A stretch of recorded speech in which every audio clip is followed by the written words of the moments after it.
अस्सलामुअलैकुम। वालेकुम अस्सलाम।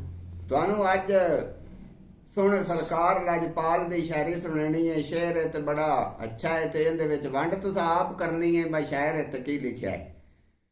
ਸ਼ਾਨ ਲਜਪਾਲ ਨਬੀ ਸੋਹਣੇ ਪਾਕ ਦੀ, ਸ਼ਾਨ ਲਜਪਾਲ ਸੋਹਣੇ ਨਬੀ ਪਾਕ ਦੀ, ਹੁਸੈਨ ਅਲੀ ਦੇ ਬਾਝੋਂ ਵੱਧ ਹੋਰ ਕੋਈ ਜਾਣਦਾ ਹੀ ਨਹੀਂ। ਵਾਹ ਭਾਈ ਵਾਹ। ਬਾਕੀ ਅਲੀ ਦੇ ਘਰਾਨੇ ਦੇ ਸਾਰੇ ਮੁੜ ਗੁਲਾਮ ਨੇ। ਸੁਭਾਨ ਅੱਲਾਹ। ਗੱਲ ਦੀਨ ਦੀ ਅਲੀ ਦੇ ਘਰਾਨੇ ਤੋਂ ਵੱਧ ਹੋਰ ਕੋਈ ਪਛਾਣਦਾ ਹੀ ਨਹੀਂ। ਸੁਭਾਨ ਅੱਲਾਹ।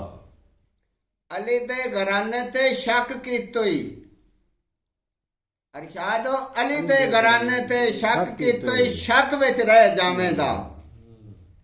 ਅਕਰਮ ਕਾਦਰੀ ਨਾਨੇ ਦੇ ਦੀਨ ਨੂੰ, ਕਰਬਲ ਦੀ ਜ਼ਮੀਨ ਨੂੰ, ਹੁਸੈਨ ਅਲੀ ਦੇ ਬਾਝੋਂ ਹੋਰ ਕੋਈ ਵਸਾਣਾ ਮੁੜ ਜਾਣਦਾ ਹੀ ਨਹੀਂ। ਸੁਭਾਨ ਅੱਲਾਹ।